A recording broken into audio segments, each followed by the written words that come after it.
The drill bit shattered at 712 meters, and Nara Calloway felt the vibration die in her hands like a stopped heartbeat. She pulled back from the console, wiped grit from her visor, and stared at the depth readout. 712 of 738. 26 meters left.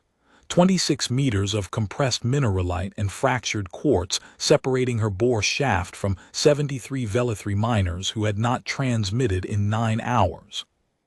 "Bit's gone," said Hoskins over the comm. He was 2 levels up in the derrick housing, monitoring torque loads. "Crystalline fracture, same failure mode as the last 2. "Swap it," Nara said. "Use a 40-centimeter carbide crown from the secondary rack. We're not stopping." "Calloway, that's a rock face bit. It'll chew itself apart in this mineralite substrate. Then it'll chew itself apart 26 meters lower than where we are now.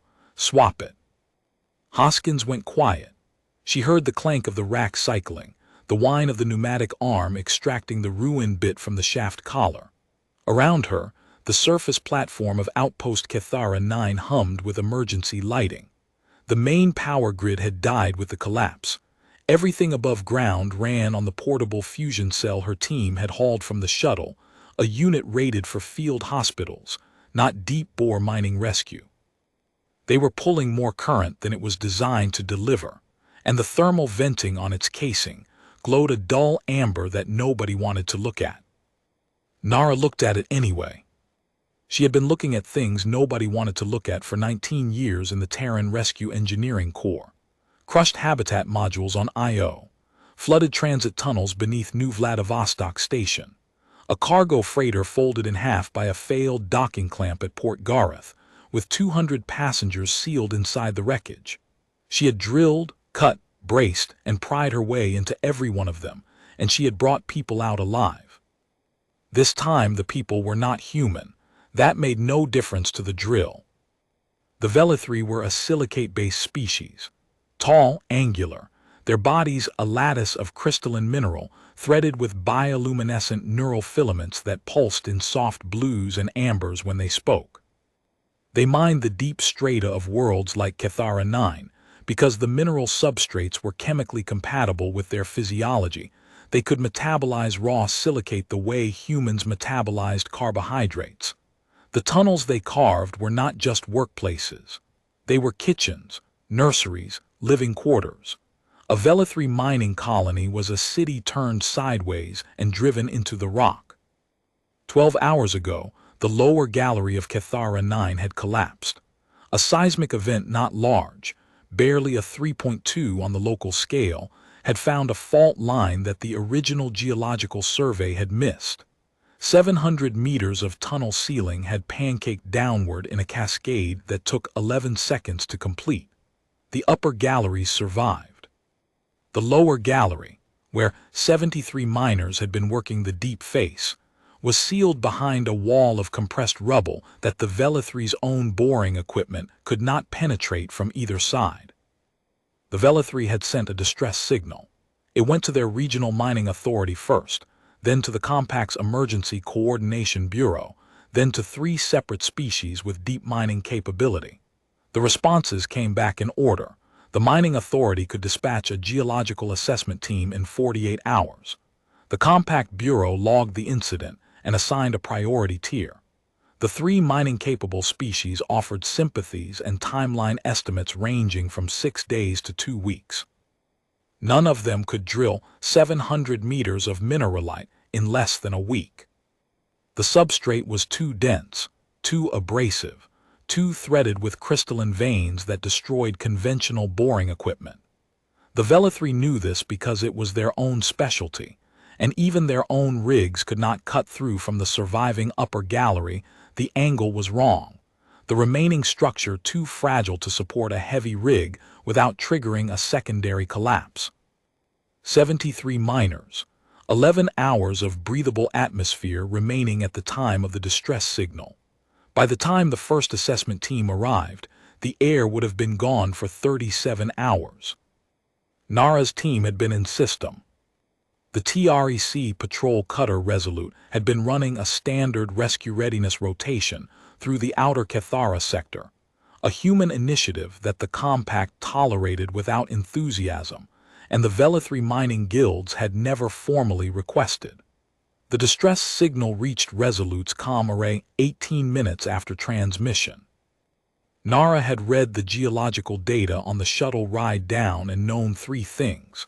The substrate was mineralite class, the depth was 738 meters, and nobody else was coming in time.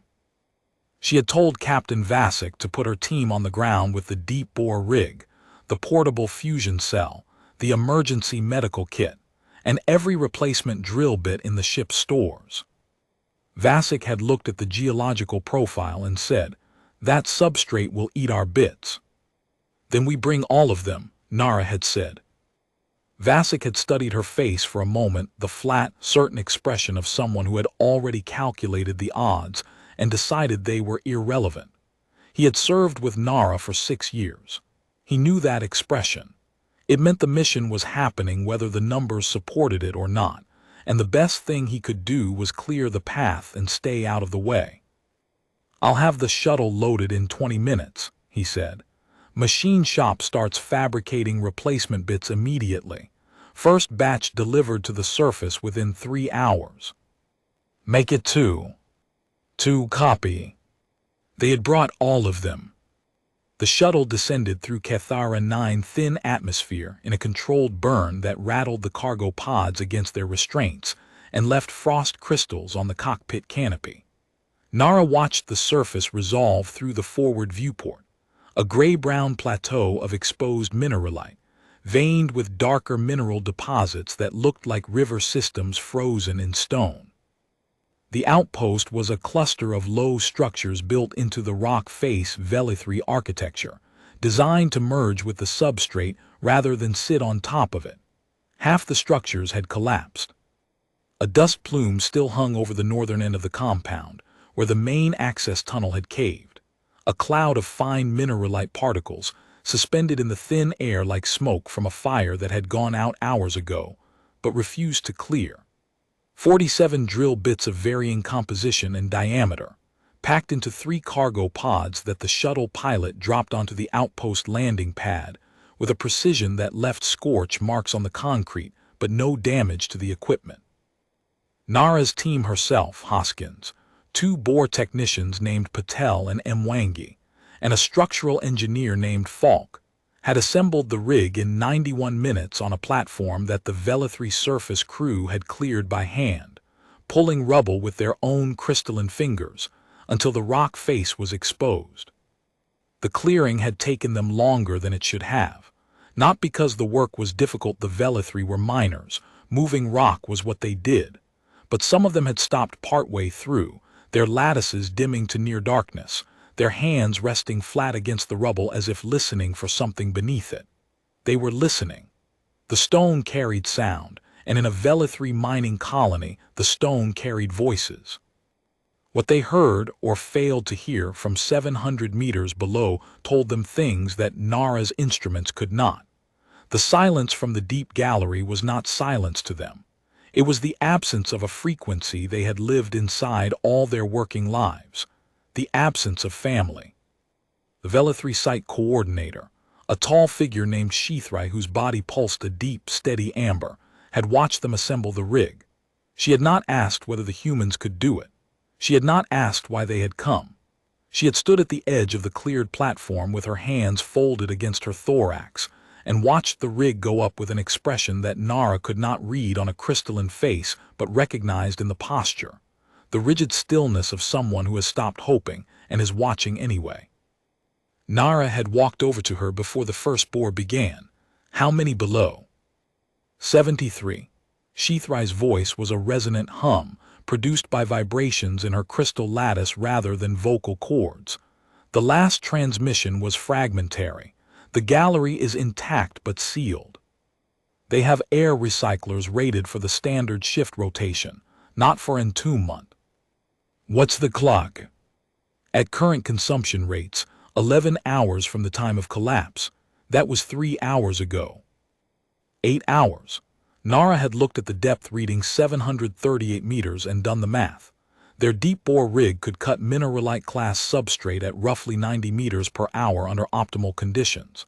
Optimal conditions meant a fresh bit, stable power, no crystalline veins shattering the cutting face.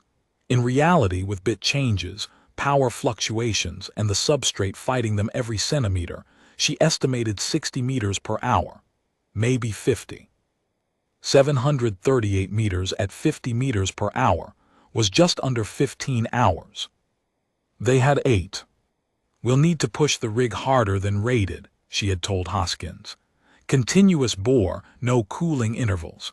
Swap bits on a stagger cycle, pull and replace without letting the shaft go cold.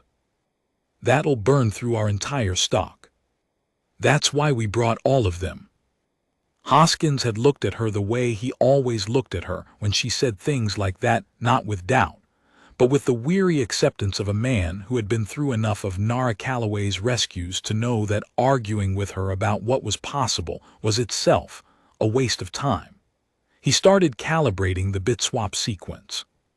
Patel and Mwangi set up the swap station on the platform's east side, laying out the drill bits in rows like surgical instruments, diamond-tipped first, then tungsten carbide, then the heavier rock face crowns at the end. Each bit was tagged with its bore diameter and its rated depth per hour in standard substrate. Those ratings, Nara knew, were fiction. They were laboratory numbers, generated in controlled conditions with calibrated test blocks. The mineralite beneath Cathara 9 had never been in a laboratory and did not care what the ratings said. "Bit 1 loaded," Hoskins called. "Spindle ready, on your mark." Nara looked at Sheathry. The coordinator stood motionless at the platform edge, her amber pulse steady and deep. Behind her, a dozen Velithry surface miners stood in a loose semicircle, watching the rig with expressions their crystalline faces could not produce, but their postures conveyed. Rigid, still, waiting for something they did not believe would happen. "Mark," Nara said. The drill engaged. The spindle wound up to operating speed, and the bit made contact with the exposed rock face with a grinding shriek that scattered every bird analog within 2 kilometers of the outpost. The rig shuddered, found its rhythm, and began to cut. The sound filled the platform, a constant, grinding roar that vibrated through the rubble pad and into the bones of everyone standing on it. It was the sound of metal eating stone, of carbide teeth biting into a substrate that had been solid for 300 million years and was now, meter by meter, giving way. The Velithry watched the rig with their lattices pulsing in patterns Nara could not read. They knew this sound. They had grown up with it. But they had never heard it produced by a machine they had not built, operated by a species they barely knew, aimed at a gallery they had been told was unreachable. The first 100 meters had gone well. The rig chewed through the upper strata, a relatively soft basalt layer with minimal crystalline intrusion at 87 meters per hour. Nara watched the depth counter climb and allowed herself a single, controlled breath of something that was not quite optimism. Then the substrate changed. At 112 meters, they hit the first major crystalline vein. The drill bit, a tungsten carbide crown rated for Class IV rock, screamed, shuddered, and lost 15% of its cutting surface in 9 seconds. Hoskins pulled it, swapped in a diamond-tipped replacement, and they pushed through the vein in 20 minutes. But the rhythm was broken. The substrate below the first vein was denser, harder, threaded with filaments of pure quartz that caught the bit and tried to twist it off its axis. Their speed dropped to 60 meters per hour, then 55, then 50. At 180 meters, Mwangi reported from the swap station that the diamond-tipped bits were degrading faster than the consumption curve predicted. "We're losing 30% more cutting surface per meter than the spec sheets say we should," he said, pulling a ruined crown from the pneumatic clamp and holding it up. The diamond coating had been scoured away in patches, exposing the raw carbide beneath. "This substrate isn't just hard, it's abrasive at the molecular level. The crystal structure grinds the bit while the bit grinds the rock." "Noted," Nara said. "Next bit." Callaway, at this rate we burn through our entire diamond tip stock by 350 meters. That leaves 400 meters of the hardest substrate with nothing but standard carbide. Then we'd better make the diamond tips count. Reduce bore diameter by 2 centimeters. Narrower shaft, less surface contact, less abrasion per revolution. Mwangi looked at Hoskins. Hoskins shrugged and recalibrated the bore collar. The shaft narrowed. The consumption rate dropped by 12%. Not enough to change the math entirely, but enough to push the diamond tip exhaustion point from 350 meters to 420. Nara filed the number and kept drilling. 738 meters below the platform.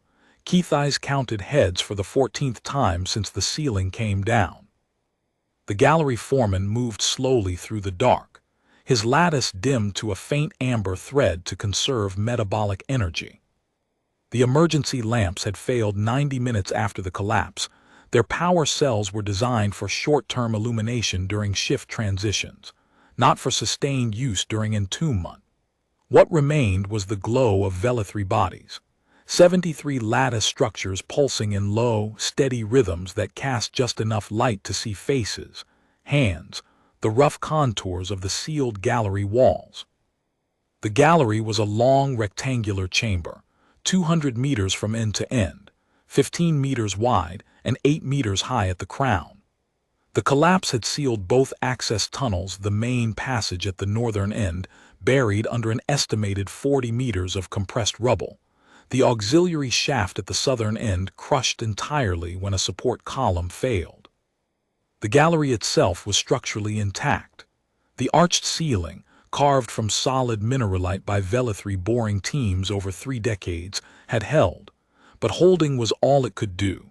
The gallery was a sealed chamber with no way out and a finite amount of air. Keith's eyes stopped beside a cluster of apprentice miners huddled against the eastern wall. 11 of them, the youngest workers in the colony, most less than 2 decades crystallized. Their lattices flickered with rapid, anxious patterns, greens and pale blues cycling too fast, their bodies burning energy that the group could not afford. Fear looked different in a Velethri than in a human. It was not an expression on a face, but a frequency in the lattice, a vibration that disrupted the slow, steady pulse of metabolic conservation, and replaced it with a chaotic flutter that consumed oxygen at twice the standard rate. "Easy," Keith said, kneeling beside the nearest apprentice.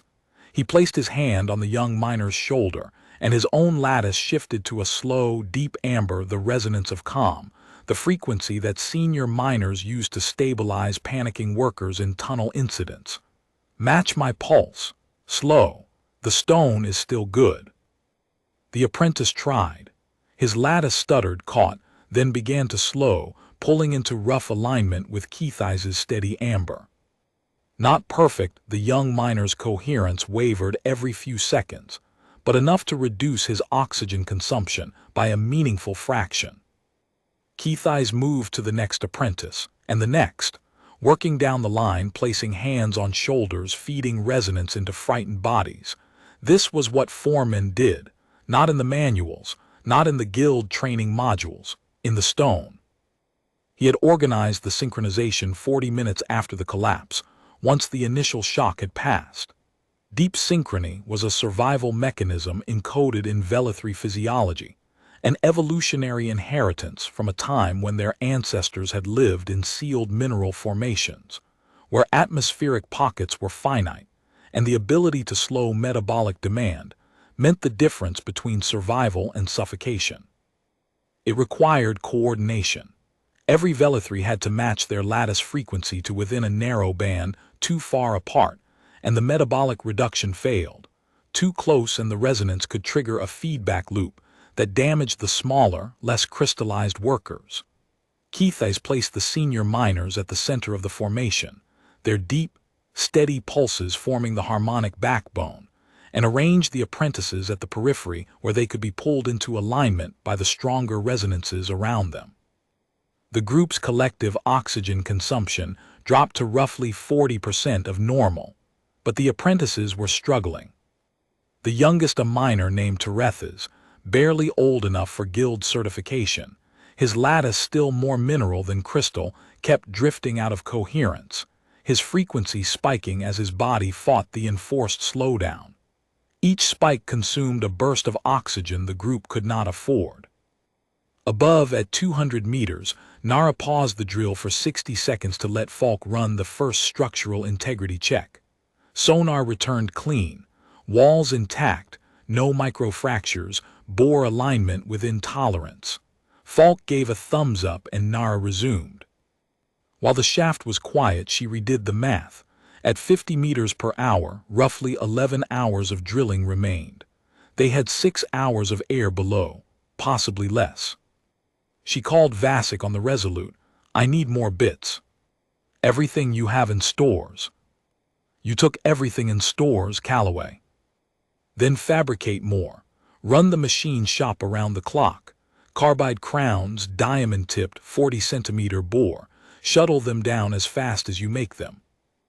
A pause. Diamond tips require 12 hours per unit.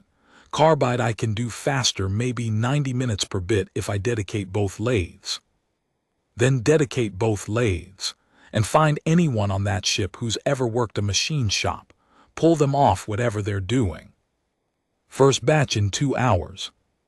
And Vasek, send atmospheric modeling, whatever data we have on Velithry metabolic rates under stress. I need to know what those miners are actually breathing down there. They drilled. The rig shuddered and groaned and the bore shaft deepened, meter by meter, through substrate that seemed personally offended by the intrusion. Nara stood at the console watching torque readings, temperature gauges, the depth counter. She rotated her technicians. Patel and Mwangi traded 4-hour shifts on the bit-swap station. A brutal job that required crawling into the derrick housing in full protective gear to extract a red-hot, half-destroyed drill bit and seat a fresh one, while the shaft collar radiated enough heat to blister skin through the suit.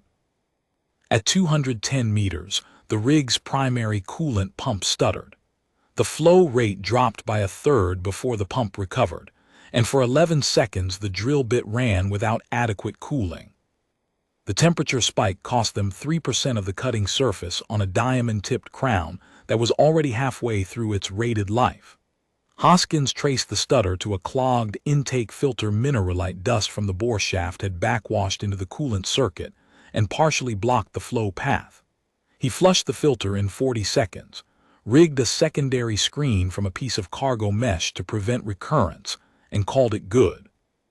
40 seconds of downtime, 3% of a bit's life. The numbers were small. In aggregate, across 700 meters, they would be enormous. At 220 meters, Falk ran his second sonar check. The shaft walls were holding, but the alignment had drifted by half a degree, not enough to matter at this depth, but enough that Nara noted it and adjusted the spindle feed angle by a fraction to correct. It was the kind of micro-adjustment that the rig's designers had never intended to be made manually, in real time, by an engineer standing at a field console in the dark. The rig's auto-alignment system had been designed for laboratory-grade bore paths in homogeneous test substrate. The mineralite beneath Cathara 9 was not homogeneous, and the auto-alignment system had given up trying to compensate at around 150 meters. Since then, Nara had been steering the bore by hand, adjusting feed angle, spindle speed, and downward pressure in a continuous, intuitive response to the torque and vibration readings that told her what the stone was doing. It was, she reflected, the most expensive hand tool she had ever operated.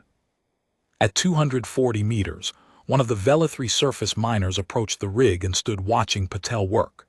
Drenthak, younger than Sheathry, his lattice threaded with pale green mineral veins that pulsed in time with his breathing.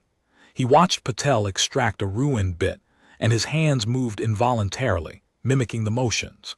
He was a miner. He understood tools, metal against stone, the grammar of cutting faces and bore alignments even if the specific equipment was foreign. I can assist, Drenthak said. Your technique for seating the crown uses a single-axis torque pattern. A two-axis crossdock would seat it faster and distribute the load more evenly. Patel looked at Nara. "Show him," Nara said. Drenthak climbed into the derrick housing beside Patel. The Velathri's crystalline fingers were different, longer, with 3 joints instead of 2, and tips that gripped with a precision no human glove could match. He showed Patel the crossdock. Patel showed him the pneumatic clamp sequence, and within 2 swap cycles, they had reduced changeover time by 40 seconds. Nobody commented on it. They were solving a problem with their hands, and the problem did not care whose hands they were. Patel came out of the housing after his 3rd swap with a burn on his forearm where the suit seal had failed. He held it under the cold water line for 30 seconds, wrapped it with field tape, and went back. Drenthak saw the burn and his lattice flickered with amber that Nara's translator flagged as concern. He said nothing. There was nothing to say that the burn did not already say. At 270 meters, Falk's sonar picked up something unexpected. Low-frequency resonance from the lower gallery, faint but structured, harmonic, not random geological settling. The miners has to be. They're producing a coordinated vibration through the rock. Velathri documentation mentions that under extreme stress, they synchronize their lattice frequencies as a communal stabilization mechanism, reduces individual metabolic demand. They're rationing their air by slowing their bodies down. That's one way to read it. That's the only way that matters. It means they're alive and organized. Nara could not hear it. The rig was too loud, but she imagined it. 73 Velathri in a sealed gallery, sitting in the dark with their atmosphere thinning, synchronized in a single slow pulse that spread through the stone like the heartbeat of the planet itself. They were not panicking. They were doing what their species had done for 4,000 years in the deep places, becoming part of the rock, and the rock was keeping them alive a little longer. She drilled harder. Her hands had not left the console grips in 4 hours. The rig fed its vibration through the console frame and into her palms, a constant low-frequency tremor that numbed the fingers first, then the wrists, then crept up through the forearms until the tendons burned. Rescue engineers developed a condition called drill grip after years of field work, chronic inflammation of the flexor tendons from prolonged exposure to bore vibration. Nara had it in both hands. It made the joints ache on cold mornings, and it made her grip weaker than it had been at 25. It did not make her let go. She held the console because the console was connected to the rig, and the rig was connected to the bit, and the bit was connected to the stone. And somewhere at the far end of that chain, 73 people were waiting for the stone to open. At 290 meters, Hoskins reported that the spindle bearings were running 20 degrees above their rated thermal ceiling. The bearing races are going to start scoring. They were built for intermittent duty run for 4 hours, cool for 2. We've been continuous for 5. Can we lubricate the races manually? With what? The factory packing compound is long since cooked out. Hydraulic fluid. Wrong viscosity, but it'll conduct heat and reduce friction. It'll smoke. Might flash if the bearing temperature spikes. Will it keep the bearings functional? Probably for a while. Then rig a drip line from the auxiliary reservoir. Hoskins rigged it. The bearing housing began emitting a thin blue haze of vaporized hydraulic fluid that drifted across the platform like mist, acrid and industrial. Nobody mentioned it. The bearing temperatures dropped 15 degrees and the drill kept turning. Falk, the structural engineer, monitored the bore shaft's integrity. Every 50 meters, they paused for 90 seconds while Falk ran a sonar pulse down the shaft to check for wall fractures. A shaft collapse would end the rescue. It would also likely kill whoever was in the derrick housing at the time. Falk never said this. Nara never mentioned it. They both knew. At 300 meters, they lost communication with the trapped miners entirely. The last transmission had been a burst of data atmospheric readings, population count, structural assessments compressed and fired through the rock via the mining colony's deepcom relay. The relay had failed after a secondary settling event crushed its antenna array. But Falk's sonar still picked up the resonance, the slow, coordinated pulse. Alive, slowing, waiting. 73 miners. Last known atmosphere, 4 hours, 12 minutes remaining at standard consumption. But if the synchronization was reducing their metabolic rate, the effective window might stretch to 5 hours, maybe 5.5. The math was still brutal, but it was less brutal than it had been. At 320 meters, the Vela-3 surface crew began working alongside Nara's team without being asked. A dozen miners from the upper galleries appeared on the platform carrying hand tools, cable spools, and containers of silicate, nutrite their equivalent of field rations. They cleared debris from the rig perimeter, ran secondary power cables to reduce load on the main lines, and built a windbreak from mining timbers that reduced heat loss from the platform by a measurable margin.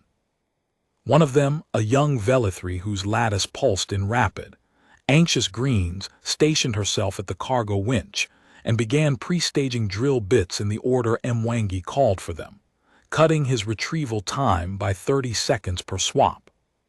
Nobody had coordinated this. Nobody had asked permission. The Vela-3 watched what the human crew needed, and they provided it. Shithrai noticed.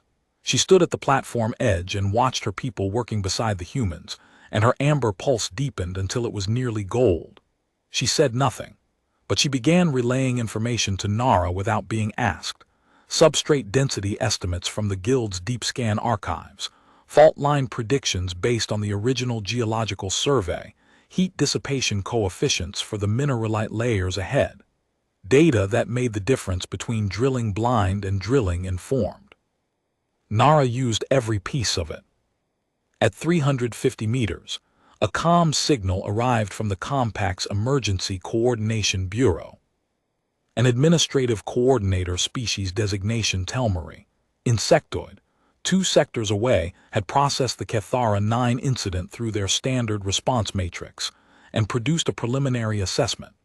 The assessment stated that a viable deep-bore rescue in mineralite-class substrate was not feasible within the atmospheric survival window, and recommended that the incident be reclassified from active rescue to recovery and investigation. Recovery, not rescue. Recovery meant retrieving bodies. The comm signal was addressed to Shithrai as site coordinator.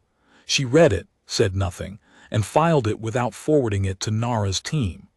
Nara found out about it 3 days later in the after-action documentation. By then it was an administrative footnote, a bureaucratic assessment that had been technically accurate at the time it was written and completely irrelevant to what had actually happened on the platform. At 365 meters, the rig's secondary coolant loop sprang a leak. A gasket in the circulation pump had eroded from continuous operation, and coolant sprayed in a fine mist across the derrick housing. Hoskins patched it with a field seal and a prayer his word, and the coolant flow resumed. But the patch reduced the loop's pressure by 8%, which meant bit temperatures ran slightly hotter, which meant cutting faces degraded slightly faster, which meant they consumed bits slightly more quickly than the already accelerated rate. Every system was connected to every other system. A gasket failure in the coolant loop translated directly into more minutes between them and the people below. Nara added the lost efficiency to her running calculations and adjusted. At 380 meters, they hit the diamond tip exhaustion point 20 meters earlier than the revised estimate, because a cluster of microcrystal veins at 360 had chewed through 3 bits in rapid succession. The last diamond-tipped crown came out of the bore shaft looking like a crushed flower, its cutting facets ground to smooth nubs. "That's it for diamond," Mwangi said. "Carbide only from here." "How many carbide crowns left?" 14. Nara looked at the depth counter, 380 meters down. 358 to go, 14 bits to cover it, 26 meters per bit, assuming no crystalline obstructions. The assumption was meaningless. There would be obstructions. There were always obstructions. Shuttle ETA. 90 minutes, Hoskins said. Vasik's machine shop is running, but diamond tips are 12 hours per bit. Carbide only. 14 bits, then whatever the shuttle brought. Nara pushed the spindle speed to 120% and kept going. At 400 meters, Sheathrai appeared at the edge of the platform. She had been organizing the surface crew and relaying geological data. She walked to Nara's console. "Your drill is overheating." "Yes." "The substrate below 400 meters is the densest layer. The Guild's geological surveys show pure mineralite with quartz intrusions every 8 to 12 meters. No bore rig we possess can cut it." "We're not using your bore rig." Sheathrai's lattice pulsed a slow, deep amber that Nara had learned to read as distress. "Engineer Calloway, I must tell you something that I have not told the surface crew." Nara looked at her. The atmospheric estimate was based on standard recycler performance, but the collapse damaged the recycler intake manifolds in 3 of the 4 sealed sections. Effective atmosphere is not 4 hours. It is closer to 2. 2 hours. They were at 400 meters, 338 to go. At 50 meters per hour, that was almost 7 hours. 5 hours too many. "The synchronization," Nara said. "Your people are slowing their metabolisms. How much does that extend the window?" Sheathrai was quiet for a moment. "If they achieve deep synchrony, full lattice coherence across all 73, they can reduce atmospheric consumption by 60%. But deep synchrony requires time to establish, and it is dangerous. The youngest miners may not be able to maintain it. If even one loses coherence, the metabolic spike consumes the oxygen savings for the entire group. So they could have 3.5 hours instead of 2, maybe 4. If everything holds, if no one breaks coherence, if the gallery structure does not shift and disrupt them, then we drill as if they have 3 hours, and we hope for 4. Nara felt the number settle into her chest like a weight. She had carried numbers like this before. In the flooded tunnels of New Vladivostok, she had known that the water was rising faster than her cutting team could breach the pressure door. She had cut faster. On the folded freighter at Port Gareth, she had known that the structural bracing was failing while her team was still inside. She had braced it with her own body while they evacuated the passengers. Numbers were not sentences. Numbers were problems. Problems had solutions. Solutions sometimes required doing things that were not in the manual. "Hoskins," she said, "what's the maximum bore speed the rig can physically achieve before the spindle housing fails?" "Calloway." "The number, Hoskins." 150%, maybe 160 for short bursts. But at that speed, the vibration harmonics will shake the platform apart. The rig isn't bolted to bedrock, it's sitting on a cleared rubble pad. At 150%, the harmonic resonance will crack the pad and the rig will lose alignment. Then we bolt it to bedrock. Falk looked up from his sonar readouts. "How?" "Expansion anchors. 6 of them driven into the substrate around the rig base. We drill pilot holes, seat the anchors, tension them against the rig frame. It'll take 30 minutes. We don't have expansion anchors rated for this substrate. We have drill bits. We have steel cable from the cargo pods. We have the pneumatic driver from the bit swap station. Improvise." Falk stared at her for 3 seconds. Then he grabbed Mwangi and they started drilling pilot holes. The young Velithri, who had been pre-staging bits, joined them without a word, holding the cable taut while Falk drove the anchors home. 32 minutes later, the rig was anchored to the bedrock beneath the rubble pad with 6 improvised expansion bolts made from carbide drill bit shafts, seated in pilot holes and tensioned with cargo cable. Falk tested each one with a torque wrench and pronounced them ugly but functional. Nara pushed the spindle's speed to 140%. The rig howled. The platform vibrated hard enough to rattle tools off the equipment rack. One of the stacked bit cases fell and split open, scattering empty clamp shells across the platform. Nobody picked them up. The depth counter moved at 85 meters per hour. Bit consumption doubled. They were burning through a cutting crown every 12 minutes instead of every 25. At 420 meters, one of the improvised anchor cables snapped. The cargo cable parted with a sound like a rifle shot, and the rig shifted 2 centimeters on its mounting before the remaining 5 anchors caught the load. Falk was at the failed anchor in 30 seconds, replacing the cable with a double run from the reserve spool. 4 minutes of downtime. 4 more meters they could not afford. Nara did the math in her head. At 85 meters per hour, they had just under 4 hours of drilling remaining. Sheathrise revised atmosphere estimate, 2 hours nominal, stretched to perhaps 3.5 by the synchronization meant they were still behind.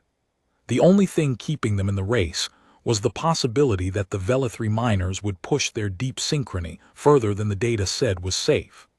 Nara was betting 73 lives on a physiological capability that the Vela-3 themselves considered dangerous. She had made bets like this before. They had always paid off because Nara had always drilled fast enough to collect before the odds turned. But there had been close calls. The flooded tunnels of New Vladivostok had been a close call, 3 minutes of air remaining in the trapped section when her cutting team breached the pressure door. Port Gareth had been a close call. The structural bracing she was holding with her own body had failed 12 seconds after the last passenger cleared the compartment. She had carried the bruise for 6 weeks. This one would be close too. Close was the only distance that rescue operated at. If the margins were comfortable, someone else would have done it first. Vasek came through on the comm as the shuttle made its next run. 18 freshly fabricated bits, packed into a crate that the pilot dropped alongside a note from the machine shop foreman. Running both lathes 24 continuous. Bearing tolerance is degrading on lathe 2. May get 10 more bits before the lathe itself needs service. Sending everything we make. Patel grabbed the crate before the shuttle's engines had fully spooled down. At 450 meters, the substrate shifted composition again. The sonar showed a transitional layer where the mineralite was laced with bands of compressed silica harder than the mineralite itself, with a fracture pattern that shattered drill bits along their weakest structural planes rather than wearing them down gradually. The first carbide crown to hit the silica band lasted 4 minutes before exploding into fragments. Mwangi pulled the debris. Nara studied the sonar image. The silica band was 8 meters thick. "We can't power through 8 meters of silica at this diameter," Hoskins said. "The bits aren't rated for it." "What if we reduce diameter again? 36 centimeters instead of 40. The bore shaft is already narrow. At 36, we're close to the minimum for maintaining bore stability at this depth. A shaft that narrow will be harder to case and more prone to wall collapse in softer layers below. We'll deal with that when we reach the softer layers. Right now we deal with the silica." They narrowed the bore. The reduced diameter cut surface contact by nearly 20%, and the next carbide crown survived the silica for 11 minutes, long enough to cut 3 meters before it died. 2 more bits got them through the remaining 5 meters. 8 meters of silica, 3 bits consumed, 26 minutes lost. In the gallery below, the air was thickening with carbon dioxide. Not perceptibly breath by breath, but Keith's eyes had mined long enough to know its taste. A faint metallic tang, a subtle heaviness that made each inhalation feel slightly insufficient. 3 of the 4 recycler intake manifolds had been crushed in the collapse. The single surviving unit was filtering atmosphere for 73 bodies when it was rated for 19. Terethas broke from synchrony again. The youngest apprentice's lattice flared in panicked greens and whites, his metabolism surging to full rate. Two other apprentices wavered, their frequencies skittering away from the collective pulse, and the senior miners on either side poured resonance into Tereth's with an urgency that cost them energy they barely had. Keith's was there in 4 strides. Both hands on the apprentice's shoulders, his own lattice locked to the lowest frequency he could sustain. With me, match the pulse. The stone is sealed, Tereth's whispered. The air is. The stone is being opened. I can feel the drill, can you? A pause, then faintly, yes. That is someone coming for us. Match the pulse, breathe slowly and let them come. Tereth's lattice stuttered, caught, began to slow, not fully synchronized but enough. Keith's held him for a full minute before pulling back. His own lattice was dimmer for the effort. He felt it as a heaviness in his limbs, a dimming at the edges of his vision. He had worked alongside a human engineer once, 6 years ago, a geologist named Tors on a joint survey mission. Tors had argued for cutting safety margins by 30% to reach a richer seam faster. The Velethri had declined. Tors had called the margins extremely conservative. The team lead had called them the reason we are alive after 4,000 years. If the humans were drilling 700 meters of mineralite in real time, they were not following conservative safety margins. They were doing whatever Tors would have done. He counted heads, 73, still 73.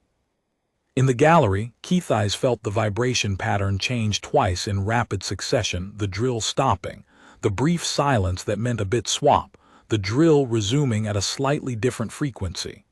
Each change told him something. The stops were getting more frequent. The human's equipment was consuming itself. He thought about Tors again. The human geologist had been impatient, aggressive, dismissive of the safety margins that Velethri mining tradition held sacred.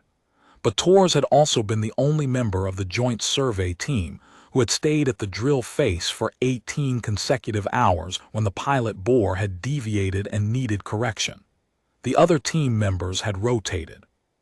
Tors had stood at the console with her hands locked around the control arms and watched the readouts and refused to leave until the bore was straight. Keith's had not understood it then. He understood it now. The humans did not drill because they thought they could succeed. They drilled because stopping was a decision they refused to make. At 500 meters, the megaclast.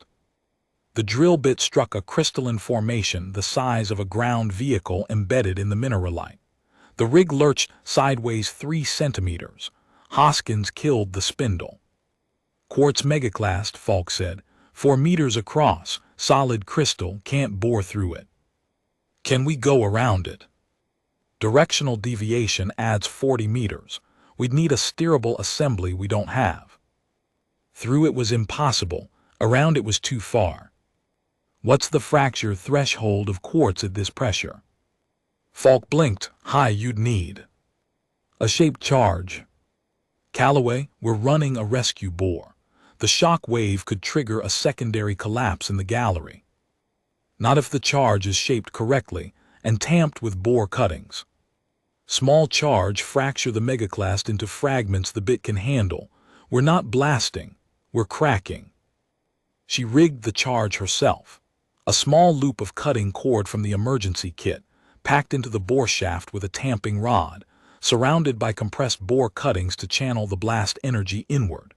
She calculated the tamping density 3 times, adjusting the packing until the pressure differential would direct the detonation force into a focused crack front rather than a radial wave. She connected the detonator, ran the firing wire to the surface, and told everyone to move back 20 meters. Sheathry watched from the platform edge. Her entire body pulsed with a rapid, flickering light pattern that Nara had never seen before. Later, one of the surface crew told her it was the color of prayer. If this propagates, Falk said quietly, the gallery ceiling could come down on the people we're trying to save. I know, that's why I calculated the tamping 3 times. She fired the charge. The ground thumped. Dust erupted from the bore shaft collar. Falk ran a sonar pulse immediately. Megaclast is fractured, 6 major fragments, bore path clear. Secondary effects below. None detectable, gallery ceiling intact, tamping held. Resume boring. The fractured quartz chewed through 2 bits before they cleared the megaclast zone. 18 minutes. Then back into standard mineralite, and the depth counter climbed past 520. Below, the Vela-3 felt the shaped charge as a single deep pulse through the stone, different from the constant high-frequency buzz of the drill. This was a single concussive wave that rolled through the substrate like thunder through a canyon. Several apprentices broke from synchrony entirely, lattices flaring with stress patterns that rippled through the formation and destabilized the miners nearest to them. For 11 seconds, the group resonance fractured into chaotic noise, each Vela-3's lattice oscillating independently, oxygen consumption surging toward the full metabolic rate for 73 panicked bodies. Keithais did not panic. He drove his own lattice to its lowest frequency, a subsonic pulse that vibrated in the stone beneath them, and held it there like an anchor while the chaos washed around him. One by one, the senior miners caught his frequency and matched it. Then the intermediate workers. Then, slowly, painfully, the apprentices. 40 seconds to restore coherence. 40 seconds of full-rate breathing that consumed as much oxygen as 10 minutes of deep synchrony. He counted heads, 73, still 73. But the cost of each disruption was compounding. Every break in synchrony burned through oxygen reserves that could not be replaced. Keithais estimated that the 40-second disruption had cost them roughly 8 minutes of survival window. 8 minutes subtracted from a number that was already too small. Vrethani, a senior miner whose silver-veined lattice had been steady for hours, was showing the first signs of resonance fatigue, a slight flutter in her pulse that disrupted the miners nearest to her and forced them to compensate. Her lattice had been one of the strongest in the formation, a deep, steady amber that the apprentices on her flank had relied on as an anchor point. Now the flutter was spreading, her frequency drifting by fractions of a hertz that should not have mattered but did, because in deep synchrony, fractions of a hertz were the difference between metabolic reduction and metabolic drain. Keithais moved her to the center of the formation, where the surrounding resonance was strongest and could carry her without strain, and took her position on the outer ring. It was the foreman's choice: place himself where coherence was hardest to maintain, and use his own body as the buffer between the failing edge and the stable core. The gallery had grown warmer, 9 degrees above the ambient temperature at the time of collapse. The thinning air trapped heat rather than dissipating it, and the metabolic output of 73 bodies, even at reduced rates, was accumulating in the sealed volume with no ventilation to carry it away. The heat made synchrony harder.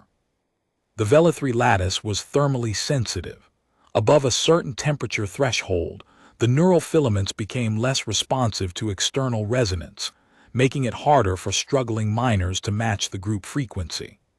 The heat was an enemy that operated on a different timescale than the oxygen depletion, but it was converging toward the same outcome. Keithais felt the drill above them, closer now, much closer. The harmonics were changing, lower frequency components growing louder, the vibrating column of stone between drill and gallery shortening. He could feel the individual oscillation modes of the drill string, the way the metal column rang like a tuning fork buried in rock. He pressed his palm flat against the ceiling and let the vibrations travel through his lattice, reading them the way a physician might read a pulse. The drill was running fast, faster than any Vela-3 rig he had ever worked with or heard described in the guild archives. The humans were pushing their equipment to the edge of what the metal could withstand, and Keithais, who had spent his entire career listening to the sounds that tools made in stone, could hear the cost. The bearing harmonics were rough, the spindle frequency uneven, the bit contact inconsistent. The machine was hurting, but it was still turning.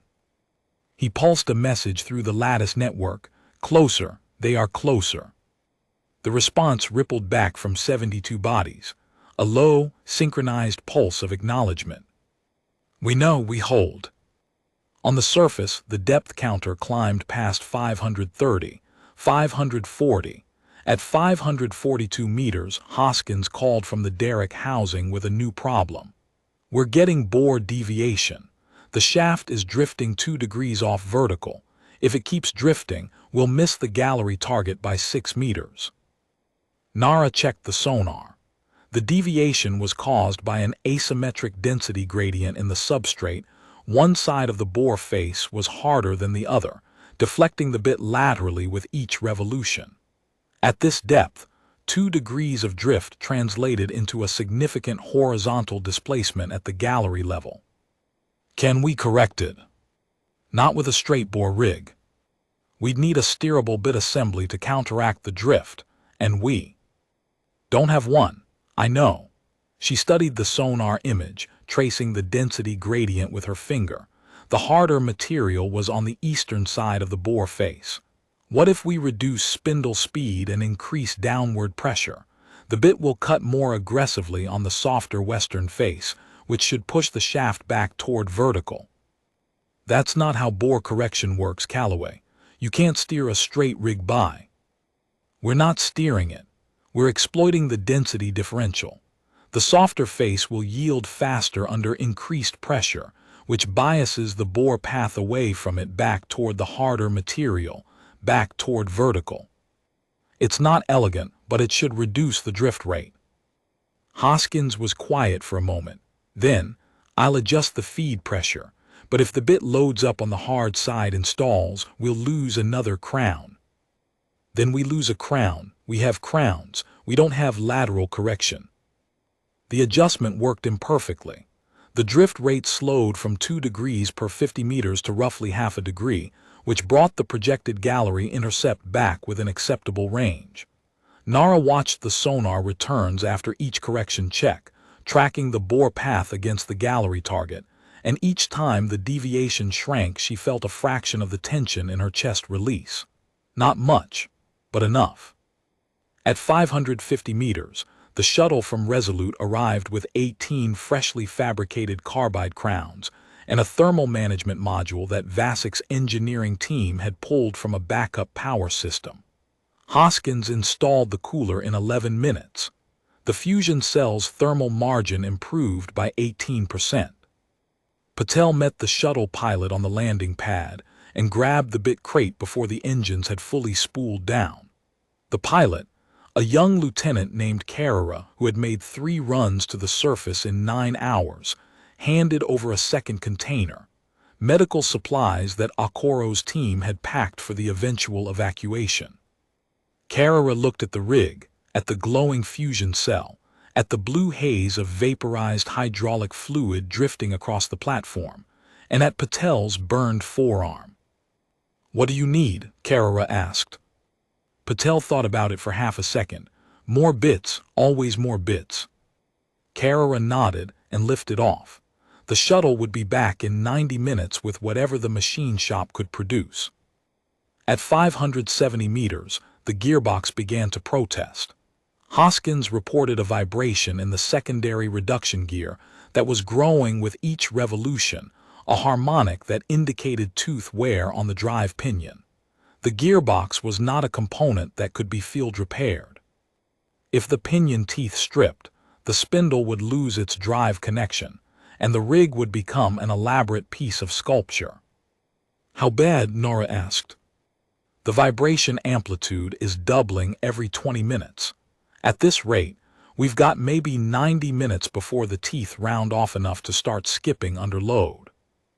"Can we reduce the load on the pinion?" "Sure. Drop spindle speed to 100%, and the tooth stress drops proportionally. That cuts our bore rate to 60 meters per hour. We don't have the time. Then we ride the pinion until it quits." Nara made the calculation she always made in these situations, the one that was never in the manual and never would be, because no manual could tell you what to do when every option was wrong. If the gearbox failed at 570 meters, They had 168 meters of stone between them and the gallery, no drive train, and no way to replace it. If the gearbox held, they would reach the gallery with minutes to spare, and the gearbox would never work again anyway. Push it. If the teeth start skipping, we drop to 120 just long enough to let the pinion reseat, then back up. Hoskins did not argue.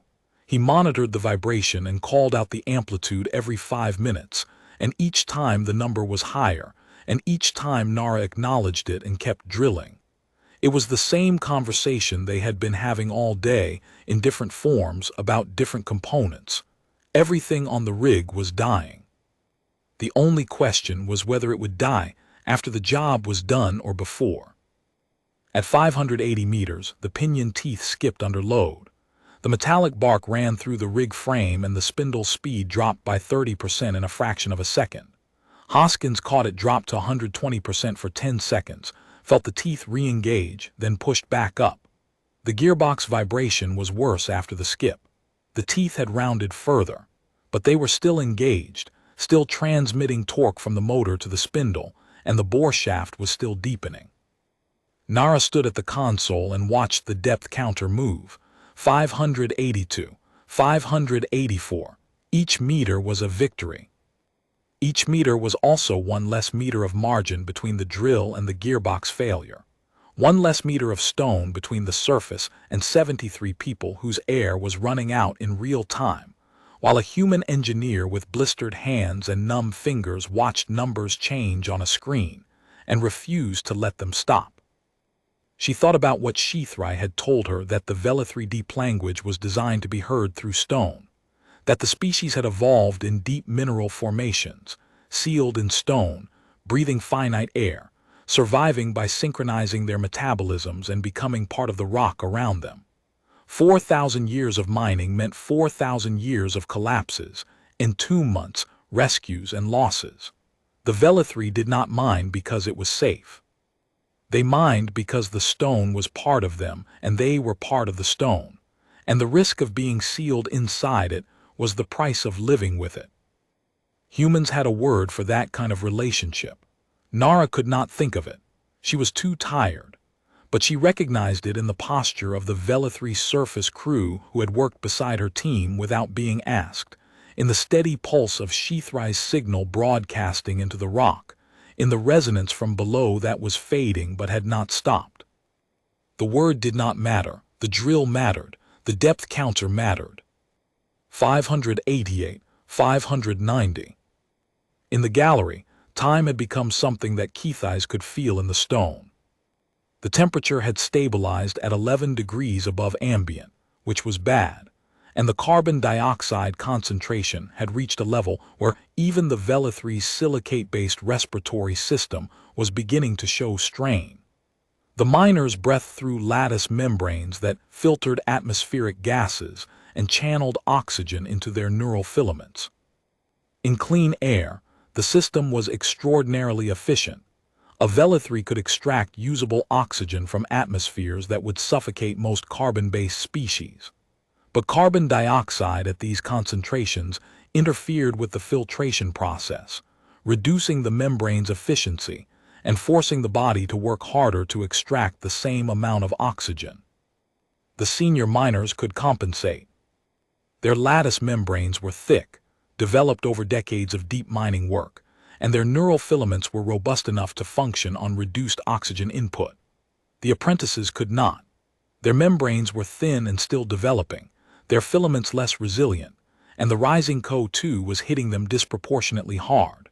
Terethas was breathing in shallow, rapid cycles that disrupted his already fragile synchrony, each breath pulling more from the shared atmosphere and returning less. 2 other apprentices had begun to show the same pattern. Keithais reorganized the formation again. He pulled the 3 struggling apprentices into the innermost ring, surrounded by the strongest senior miners, and placed himself directly behind Terethas, where his own lattice pulse could continuously feed into the apprentice's resonance. It was an exhausting configuration for Keithais, maintaining his own metabolic reduction, while simultaneously broadcasting a stabilizing frequency into another body. But it was the only way to keep the apprentices from breaking free entirely. He thought about the drill vibration above them. It had been running for hours at a frequency that told him the humans had pushed their equipment past every safe operating limit. The spindle was running hot. He could hear the thermal distortion in the upper harmonics. The bearings were failing. The irregular stutter was unmistakable. The bit contact was degrading faster with each meter, the cutting frequency growing rougher as the crown wore down. And yet the drill kept turning. The humans were feeding it bits and fluid and improvised repairs and sheer refusal to stop, and the stone was giving way, meter by meter, because the humans would not let it do otherwise. Keith's had never understood humans. He understood them now. On the surface at 590 meters, Falk's sonar registered a change in the resonance below. Pulse frequency dropping. 0.2 Hz now, was 0.3 an hour ago. They're going deeper into synchrony, slowing further. Are they still alive? Resonance is coordinated, not random. They're alive. But they're fading. Nara pushed the spindle to 145%. The gearbox vibration spiked, and she heard the pinion teeth skip once a sharp metallic bark that ran through the rig frame. The teeth re-engaged. The drill kept turning. At 600 meters, Nara paused the drill. Not because the rig needed it, the rig was screaming past its design limits, but it was still cutting. She paused because the fusion cell's thermal venting had begun cycling erratically. Approaching the red line, Hoskins said. If we push past the threshold, the cell either shuts down or we get a thermal excursion. Steam explosion from the coolant loop destroys the rig. How much margin? At current load, maybe 2 hours before auto shutdown. Reduced to 120%, we buy another hour. 138 meters to go. At the 145% rate of 85 meters per hour, an hour and 40 minutes. At 120%, 2 hours 15. The resonance from below was fading. Falk estimated remaining atmosphere at 90 minutes to 2 hours. Stay at 145. If the cell shuts down, we hotwire the governors. That voids every safety protocol in the TREC manual. Log it. Hoskins logged it. His stylus moved across the maintenance log in tight, efficient strokes, the handwriting of a man who had been recording equipment failures for 9 hours, and whose penmanship had deteriorated from precise technical notation to something closer to shorthand. He did not editorialize. He did not add commentary. The log was a record of what had happened and what had been authorized, and the gap between those two categories, between what the manual permitted and what the mission demanded, was the space in which Nara's entire career had been conducted. The entry would read, in the after-action report, thermal protection override authorized by mission lead at 600 m depth. Justification: atmospheric window for trapped personnel insufficient to permit reduced operating speed. It was the kind of entry that review boards read with the benefit of hindsight, knowing the outcome, knowing that everyone survived, knowing that the override had worked. In the moment, it was a decision made in the blue haze of vaporized hydraulic fluid at 2 in the morning, with 73 lives balanced against a component that was already running beyond its design envelope. Nara did not think about review boards. She thought about the resonance from below, the fading pulse that meant the miners were still alive, but running out of everything that kept them that way. At 620 meters, the second shuttle from Resolute arrived with 12 more bits and a crate of emergency rations for the surface crew. Carrera, the pilot, also brought a handwritten note from Vasek. Lathe 2 is down, bearing failure, 1 lathe remaining, fabrication rate halved, sending everything we can. How much longer? Nara wrote her reply on the back of the same note. 2 hours, maybe less, keep making bits. She folded it and handed it to Carrera without comment. The Vela-3 surface crew had begun showing signs of exhaustion.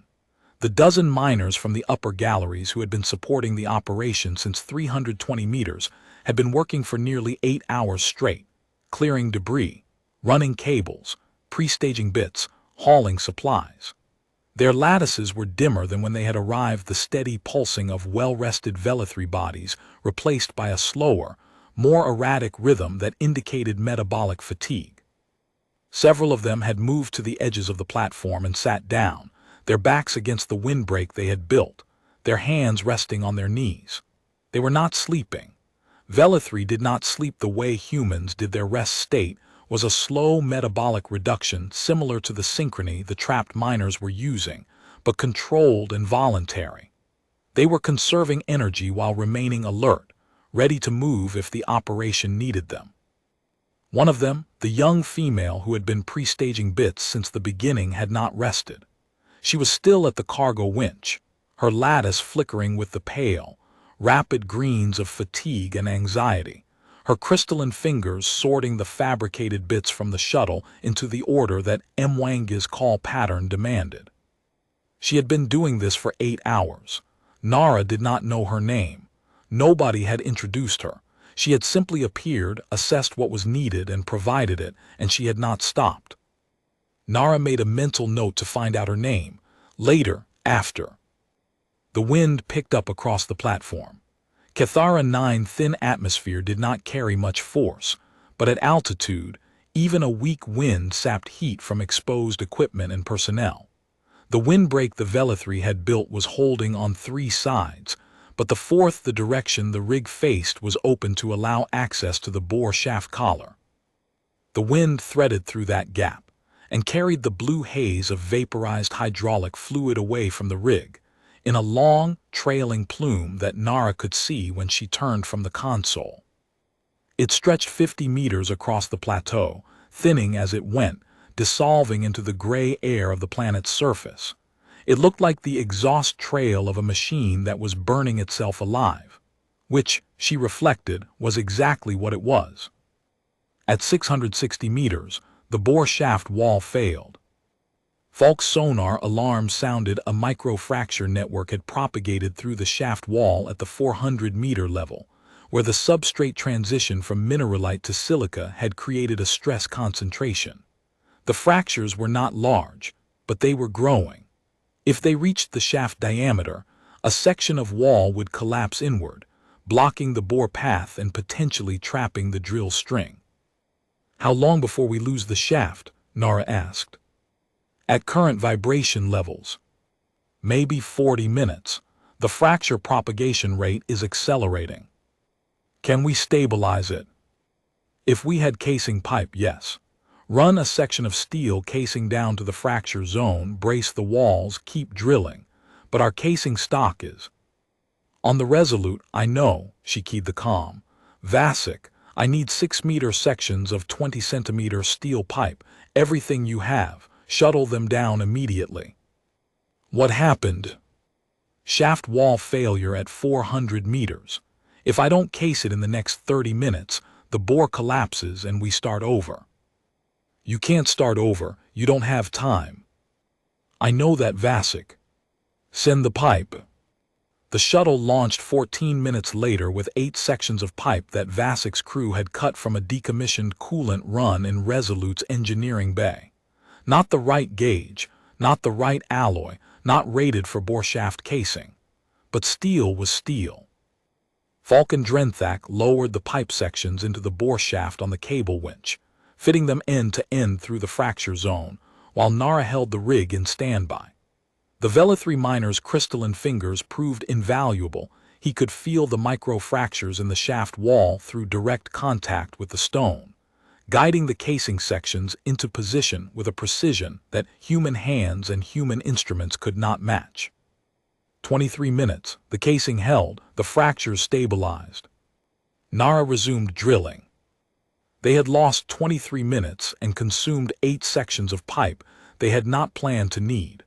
The running calculation adjusted again. Every improvisation bought time in one column and spent it in another. Patel came out of the derrick housing after the casing operation and sat down on the platform deck. His suit was streaked with hydraulic fluid and bore dust, and the burn on his forearm, the one from hours ago, the one he had wrapped with field tape and never mentioned again, had blistered through the tape and was weeping clear fluid against his sleeve. He sat for 90 seconds, staring at nothing. Then he reached for a water bottle, drained it in 3 swallows, stood up, and went back into the housing. Mwangi was waiting for him with the next bit loaded. They had the swap down to 3 minutes and 12 seconds now. The choreography had become instinct: wrench, clamp, extract, seat, torque, release, clear.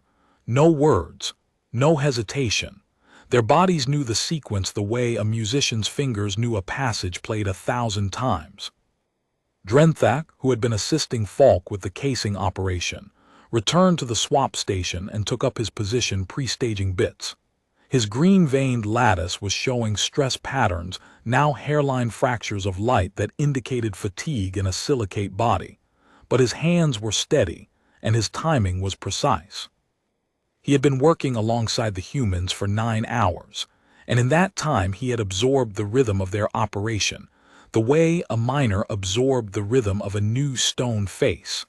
By feel, by repetition, by the refusal to stop until the job was done. Shithrai stood at the platform edge and watched the depth counter climb past 670.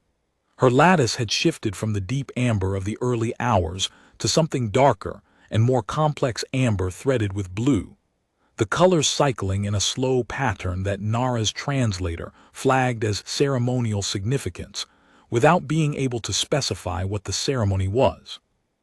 Later, Nara would learn that Shithrai had been broadcasting a continuous resonance into the stone for the past 4 hours, a signal that traveled down through the substrate to the gallery below, carrying a single message in the deep language.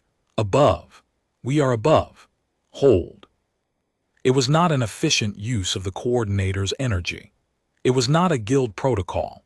It was a promise, spoken into the rock, to 73 people who could not hear it through the noise of the drill, but who might, in the deep quiet spaces between heartbeats, feel it as a faint warmth in the stone around them. The Velithri surface miners who had been resting against the windbreak were awake now, all of them, their lattices pulsing in slow, coordinated rhythms that matched Shithrai's broadcast frequency. They were not being asked. They were not following a protocol. They were adding their voices to hers, 12 crystalline bodies amplifying the signal that traveled down through the stone. Their faces, if crystalline structures could be said to have faces, were turned toward the bore shaft collar, toward the opening in the stone that led down to the place where 73 of their people sat in the dark and breathed thin air and held each other in synchrony. The surface miners could feel the resonance from below, the fading pulse, the growing gaps, the apprentices' frequencies scattering like sparks from a failing fire. They knew what those readings meant. They amplified their signal anyway, because the alternative was silence. And silence on Kethara 9 was something the Velithri had never been willing to accept. At 680 meters, Falk's sonar registered a shift. Secondary harmonic on top of the synchrony pulse, higher frequency, faster. Shithrai answered before Falk could explain. The apprentices, they cannot maintain deep synchrony as long as the experienced workers, they are surfacing. How many? 11. 11 young Velithri losing their grip on the synchronized slowdown.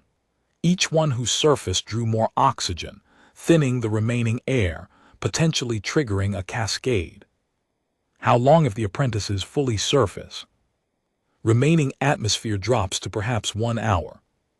1 hour, 58 meters to go. Hoskins, push to 150.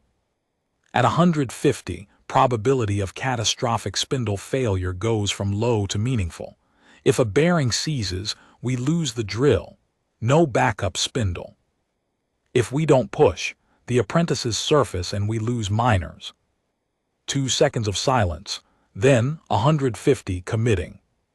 The spindle speed climbed. The platform's vibration became a deep, aggressive rattle.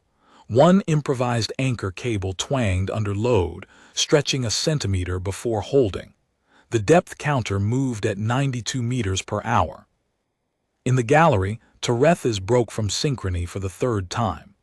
The cascade was beginning. Each miner who surfaced accelerated depletion, which made coherence harder, which caused more to surface.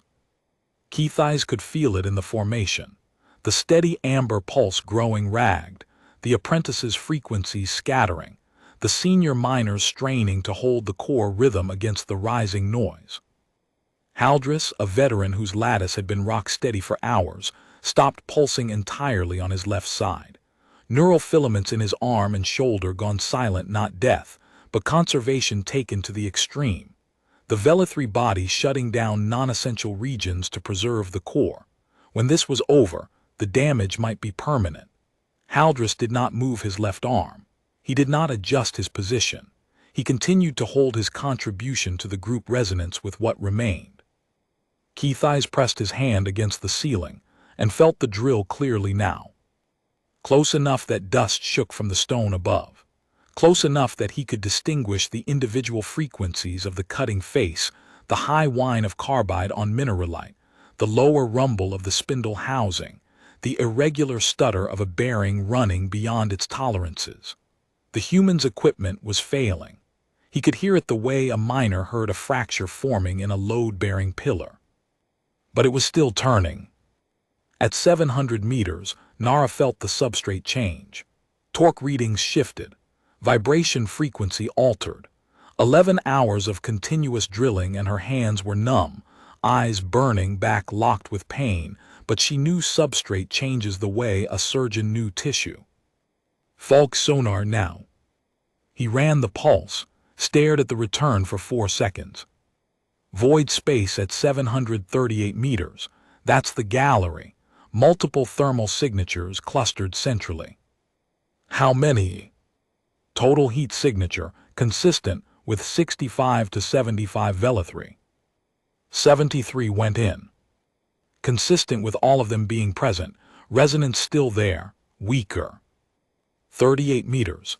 At 92 meters per hour, 25 minutes. The fusion cell's thermal venting went from amber to red. Warning tone, auto shutdown in 60 seconds. Hoskins, override the thermal protection. That'll void the cell permanently. Override it. He did. The warning tone stopped. The casing glowed bright enough to cast shadows across the platform.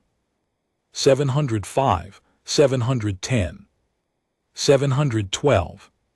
The bit shattered the carbide crown that had been fighting the mineralite since they resumed from the bit jam retrieval. Fractured along 3 planes, fragments jamming in the bore shaft, requiring Hoskins to lower a retrieval tool on a cable and extract the debris before a new bit could be seeded. It cost them 8 minutes. 8 minutes in which the depth counter did not move and the air below continued to thin. Below, Keith's eyes could hear the drill clearly now. Not through instruments, not through the attenuated pulse of distant vibration, he could hear it directly. The grinding shriek of metal against stone transmitted through the thin remaining ceiling of the gallery. The dust falling from above was continuous, a fine rain of mineralite particles that coated the miners' lattices and dulled their glow. Terethas was not synchronizing anymore. The youngest apprentice had slipped entirely out of coherence, his lattice flickering in rapid, shallow cycles that consumed oxygen at nearly the full metabolic rate. 2 other apprentices had followed him. The cascade Keith's had feared was beginning. Each miner who surfaced accelerated the depletion of the remaining atmosphere, which made it harder for the others to maintain coherence, which caused more to surface. Keith's made a calculation. He could feel the drill's vibration frequency, could estimate the thickness of remaining stone by the pitch of the grinding. Meters, single meters. The humans were almost through. He stepped fully out of the formation. The loss of his resonance from the outer ring caused a ripple. 3 senior miners had to adjust their frequencies to compensate, and the overall coherence of the group dropped. But Keith's was not contributing to the resonance anymore.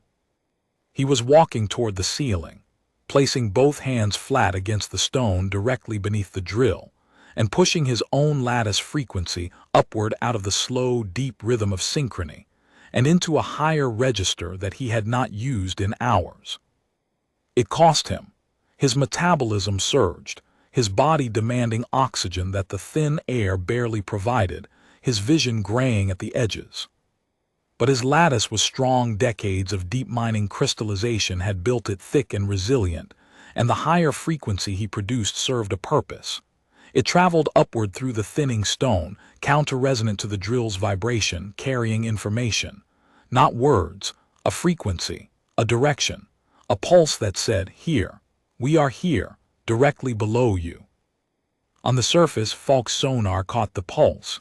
Targeted resonance from directly below the bore point, single source, high frequency, locator signal. "They're marking the target," Nara said. "They know we're close." Patel seeded the rock face bit, the wrong bit for the substrate, designed for softer stone. It was the last bit from their original stock. The fabricated replacements from the shuttle were different, slightly different tolerances, slightly different geometry. They would work, but this one, this rock face bit that Hoskins had argued about at the very beginning, was their bridge between what they had brought and what the ship had made. "It'll last maybe 15 minutes in this substrate," Hoskins said. "We need it to last 20. Calloway, I'm telling you the metallurgy. And I'm telling you to seed it and start the spindle. If it dies at 730, I'll finish the last meters with a hand auger if I have to." The rock face bit went in, the spindle engaged. The rig's howl changed pitch, higher, rougher, the sound of metal being asked to do more than metal could do. The depth counter moved. 713, 714, 715. The hydraulic system began to lose pressure. A seal in the main cylinder was failing. The constant vibration at 150% speed had fatigued the polymer. Hydraulic fluid wept from the housing, pooling on the platform in a spreading dark stain. "How long until total failure?" Nara asked. "Maybe 8 minutes, Falk said. They needed 6. 718, 720. The rock face bit was degrading. Nara could see it in the torque readings. Each meter required more force, more energy, more of the bit's cutting surface being ground away against the mineralite. The bore speed dropped from 90 to 70, then 60, then 50. At 724, the rock face bit crumbled. Its last tooth sheared off and the spindle spun free. Mwangi was already in the derrick housing with a fabricated carbide crown. 3 minutes flat. The bore resumed. 726, 27, 28. Falk's sonar showed the gallery ceiling 6 meters below the bit. The thermal signatures were dimming. The resonance had nearly stopped. The Velethri below were at the edge of what their synchronized slowdown could sustain, their atmosphere so thin that even the reduced metabolic demand of deep coherence was consuming more than remained. 730, 31, 32. 4 meters. 734, 35. 2 meters. The fabricated bit was wearing fast. Nara watched the torque reading spike and knew the crown had maybe 60 seconds of cutting surface left. 736, 37. 1 meter. 738. The bore shaft punched through. The bit dropped into open air and the rig lurched forward, the suddenly absent resistance causing the spindle to overspeed before the governors caught it. A rush of stale, thin air erupted from the bore shaft collar, the atmosphere of the sealed gallery, pushed upward by the pressure differential. It smelled of dust and stone, and the faint mineral tang that Nara had learned to associate with Velethri. She killed the spindle. In the silence that followed the first silence in 11 hours, she heard a sound rising from 738 meters below. Singing. Low, resonant, harmonic, the sound of dozens of crystalline bodies vocalizing simultaneously. Not a cheer, not a cry. Something older than either, a vibration that moved through the rock and reached the surface as a tremor Nara felt in her boots and her spine and the bones of her hands. Hoskins stopped whatever he was doing in the derrick housing. Patel straightened from the swap station, a half-loaded clamp hanging forgotten in his grip. Mwangi set down his wrench. Falk pulled his sonar headset off with both hands and stared at the bore shaft collar as if it had spoken his name. The Vela-3 surface crew went still, 12 crystalline figures frozen in mid-task, their lattices flaring in sudden, brilliant blue, every body on the platform oriented toward the shaft like compass needles swinging toward north. For 5 seconds, nobody moved. The singing rose through the stone and filled the silence the drill had left behind, and for those 5 seconds the platform was not a worksite but a threshold between the world above and the world below, and the sound crossing it was the oldest sound on Cathara 9, the sound of the living stone answering itself. Nara's hands were still on the console. She could not release them. 11 hours of continuous gripping had locked the tendons into position. The muscles cramped around the console edges like clamps that had been torqued past their spring limit. She did not try to release them. She stood at the console with her locked hands and her burning eyes, and she listened to the singing from below, and she felt the vibration travel up through the rig frame and into her palms and along the bones of her arms, and she understood in that moment what the Vela-3 meant when they said the stone remembered. The stone beneath her feet had carried the drill's violence for 11 hours. Now it carried something else. Fresh air flowed down the shaft by convection. The singing grew louder as oxygen reached the miners, as throttled metabolisms began to rise, as 73 bodies woke from the deepest synchrony their species could achieve, and found that the stone above them had been opened. Shithrai dropped to her knees beside the bore shaft collar. She pressed both hands to the rock and her lattice blazed with light blue and amber alternating so rapidly it looked white. She was speaking into the stone, her voice resonating through the shaft, reaching 738 meters down. They answered. The singing shifted, focused. Nara's translator caught fragments of the deep language, the word for alive, the word for air, the word for light coming through the dark. Atmospheric exchange confirmed, Hoskins reported, his voice carefully level. Gallery atmosphere rising. Thermal signatures. All 73 active, Falk said. The 4 along the walls showing increased heat output. Nobody going cold. All 73. All 73 Callaway. Nara leaned against the rig console. Her hands were shaking. 11 hours of gripping without a break. She let them shake. The next 18 hours were methodical. The bore shaft was too narrow for evacuation, 40 centimeters across, 738 meters deep, with rough-cut walls and debris fragments protruding at random angles. It was a ventilation and communication channel, not an escape route. But with fresh air flowing down by convection and the gallery's atmosphere stabilizing, the immediate crisis was over. The trapped miners had air, they had time, and they had communication.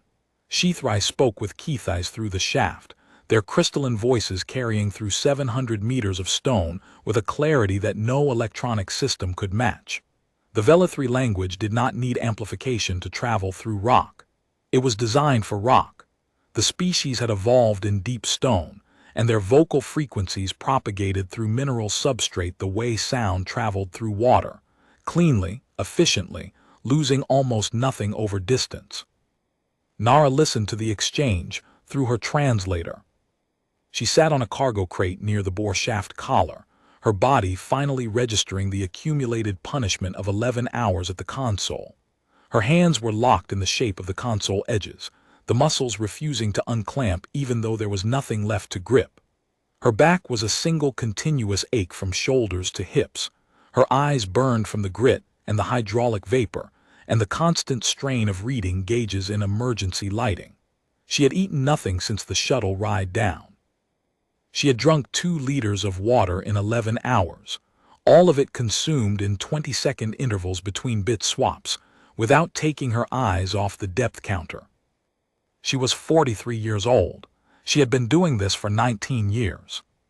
Her body knew the aftermath of a rescue the way it knew the operation itself, the delayed onset of pain, the muscle tremors, the creeping awareness of every bruise and strain and thermal exposure that the adrenaline had masked during the mission. She let it come. She had learned long ago that fighting the aftermath was pointless. The body would claim its debts on its own schedule, and the best thing to do was sit still and let it happen. Sheathrai's voice went down the shaft. Keith's voice came up. All 73 accounted for, 4 with lattice fractures, the Velithri equivalent of broken bones. The apprentices are recovering from synchrony fatigue, disoriented but stable. 1 senior miner with partial lattice shut down in the left side. The main recycler is at 11% capacity. Airflow from the shaft is compensating. Then who drilled the shaft? Sheathray looked at Nara. Nara nodded. Humans, a rescue team. They were in system on a patrol rotation. A pause from below. Then Keith's voice, carrying harmonics that Nara's translator struggled with. The guild said no one could bore through the deep stratum in time. The humans did not ask the guild. Another pause, longer. Then a sound that Nara's translator could not parse, a low, complex harmonic that rippled through the stone like a wave. Later, Sheathray told her it was the deep language expression for disbelief that is also gratitude, a concept that required 11 syllables in compact standard and 1 chord in Velithri.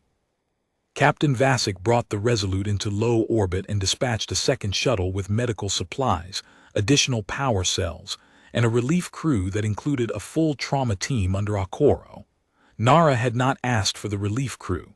Vasic sent them anyway, along with a note on the comm channel that said simply, "You've been on your feet for 14 hours, Calloway. Let someone else stand for a while." She let Akoro's medics take the platform watch.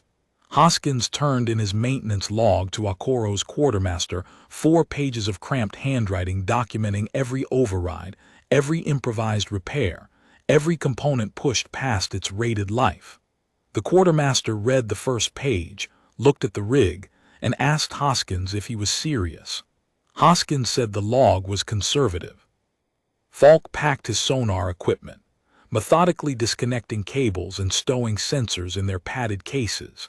His movements slow and deliberate, the motions of a man who had been precise for 11 hours, and whose body was now operating on muscle memory alone, because the conscious part of his mind had shut down 20 minutes ago.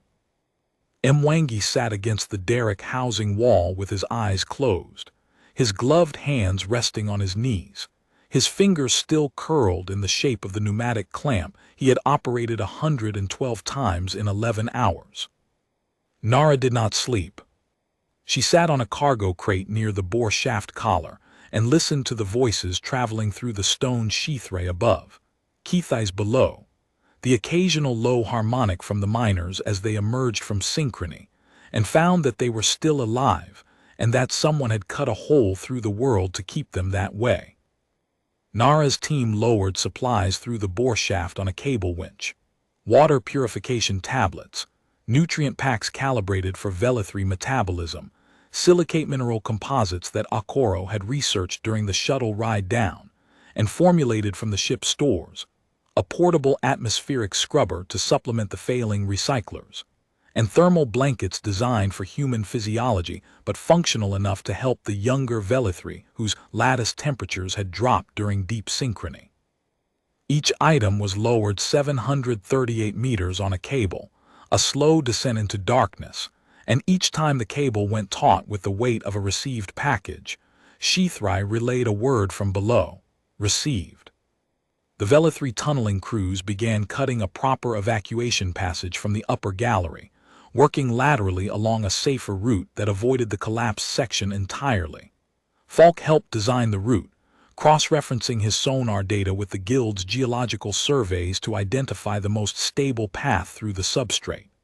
The Velithri tunnelers were expert. This was their medium, their world, and with a route mapped, they cut steadily and precisely. 18 hours for a passage 2 meters wide and 3 meters tall, braced with structural supports at every 10-meter interval. At hour 12, Drinthek came to Nara with a request.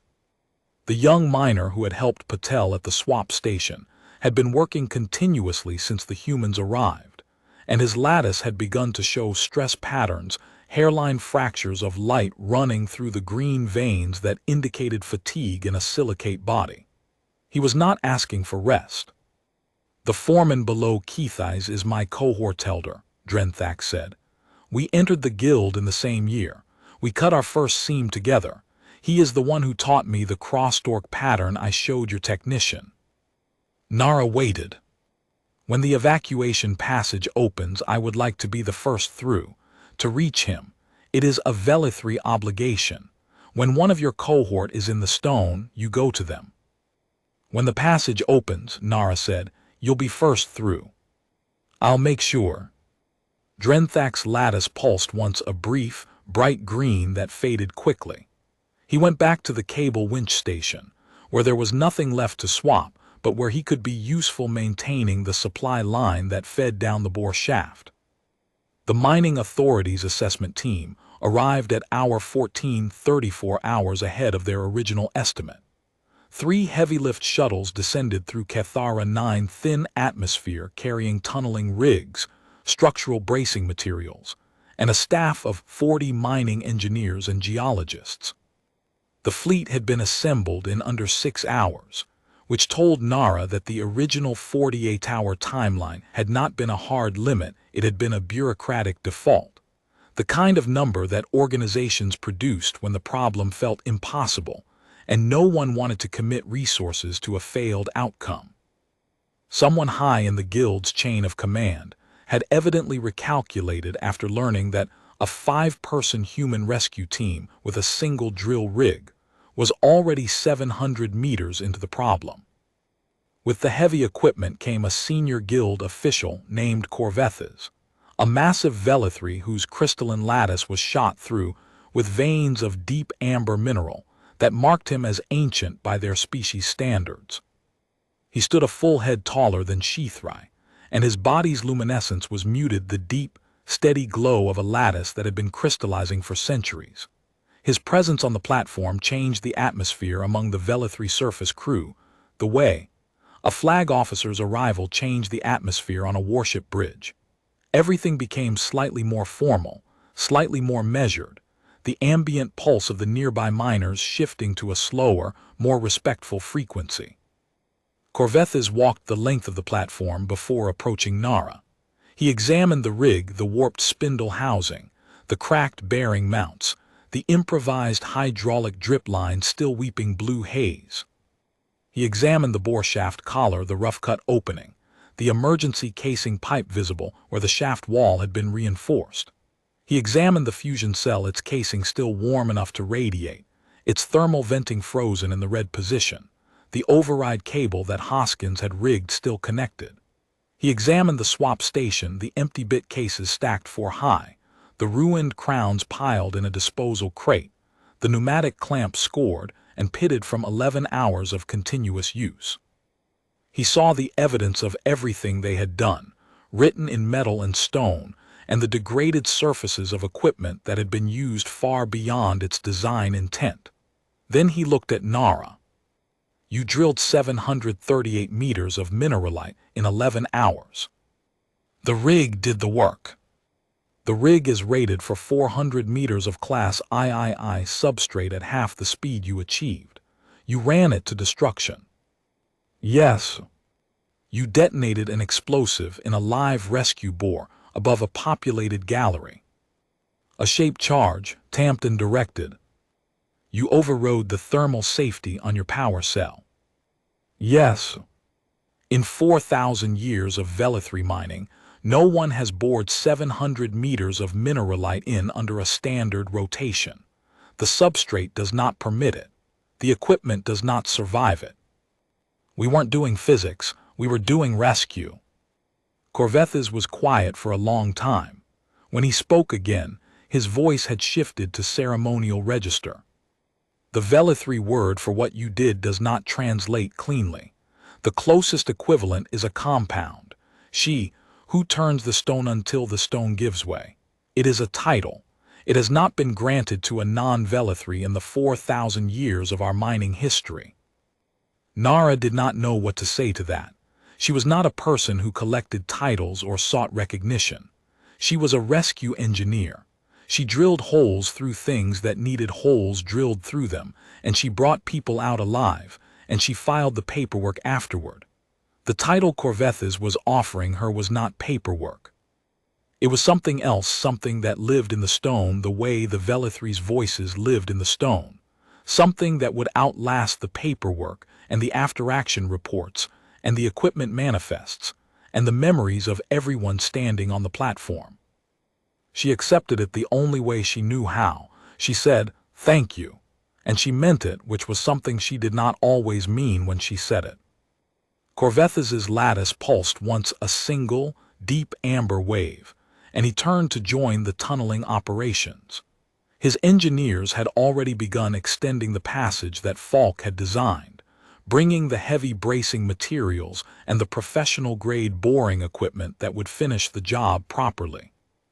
What Nara's team had done with improvisation and desperation, Corvethas's crew would do with precision and resources. The evacuation passage would be a proper tunnel wide, reinforced, structurally sound, the kind of work the Velethri had been doing for 4,000 years. The passage broke through 18 hours after the bore shaft. The Velethri tunneling crews working with the route Falk had designed, and the structural bracing Corvethas's engineers had brought, cut a passage wide enough for 2 miners to walk abreast, 3 meters tall, reinforced at every interval with compression arches that distributed the weight of the stone above. Drenthak was the first through, as Nara had promised. He walked into the passage at a steady pace, his green-veined lattice pulsing with each step, and disappeared into the stone. 12 minutes later, the monitoring crew at the passage mouth reported that he had reached the sealed gallery. Nara did not hear what passed between Drenthak and Keithais. It was spoken in the deep language, through the stone, in frequencies that human ears could not detect. But the monitoring crew's instruments registered a resonant spike, a brief, intense harmonic that traveled through the substrate and reached the surface as a faint tremor. Sheathrai, standing beside the passage mouth, closed her eyes when she felt it. The miners walked out in a long procession that took 40 minutes to complete. 73 crystalline figures emerging from the stone into the thin daylight of Cathara 9's surface, blinking in light they had not seen for 30 hours, their lattices pulsing in colors that shifted as they moved, pale at first, the exhausted flicker of bodies that had pushed their metabolisms to the absolute minimum, then brightening as they breathed clean air and felt the surface beneath their feet. Nara's translator flagged the colors it could identify: relief, exhaustion, gratitude, and something it could only render as stone piece, a Velethri concept for the feeling of returning to open stone after being sealed in dead stone. Many of them stopped as they emerged to press their hands against the bore shaft collar, the opening Nara had cut through the world to reach them in a gesture that needed no translation. Some stood there for several seconds, palms flat against the stone, their lattices flaring with that same deep blue pulse. Others touched it briefly and moved on, their gazes sweeping across the ruined rig, the burned-out fusion cell, the stacked crates of destroyed drill bits, and the 5 exhausted humans who had created all of it. 4 of them were carried on stretchers, fractured lattice structures from the initial collapse, the Velethri equivalent of broken bones. Akoro's medical team stabilized them with splints fabricated from mining supports and analgesics compatible with silicate physiology. One of the 4, a female Velethri whose lattice was threaded with silver mineral veins, reached up from the stretcher as she passed the bore shaft collar and placed her hand against the opening. Her fingers traced the rough-cut wall of the shaft for a moment before the stretcher bearers carried her past. She did not speak. Her lattice pulsed once, a single deep blue wave, and then she was carried to the medical station. Haldris walked out with his left side dark, the neural filaments that had gone silent during the long hours below. He walked under his own power, right side pulsing steadily, left arm hanging motionless. Nara had seen injuries like this in humans. Nerve damage from sustained compression, limbs that had been pinned too long beneath wreckage, circulation cut off until the tissue died while the rest of the body survived. She knew what it looked like when someone walked out of a rescue with part of themselves left behind. It was the part of the job that the after-action reports mentioned in a single line, partial disability sustained during entombment, and that the person carried for the rest of their life. When he passed the bore shaft, he stopped and placed his functioning hand against the stone. He stood there for 10 seconds, his lattice flickering with an emotion that Nara's translator could not render. The filaments in his left arm and shoulder might never reactivate. The cost of conservation, taken to its extreme, was sometimes permanent. Haldris knew this. He touched the stone anyway, acknowledging what it had carried, the vibration of a drill that had burned itself to nothing to reach him, and then he walked on. The 11 apprentice miners came out last, walking close together, their lattices still flickering with the residual disorientation of synchrony fatigue. The youngest of them, Tereth's, barely adult by Velethri standards, his lattice so pale it was nearly transparent, stopped at the passage mouth and stood very still, looking at the sky. He had never been trapped before. The concept of sealed stone, of air running out, of the slow descent into synchrony where consciousness faded to a dim ember, all of it was new to him, and the relief of emerging was so large that his lattice could not contain it. His entire body blazed white for a half-second, then dimmed to a steady, trembling blue. Drenthak was beside him. The older miner placed a hand on the apprentice's shoulder and said something in the deep language. Tereth's nodded, very slowly, and walked toward the medical station. None of them had died.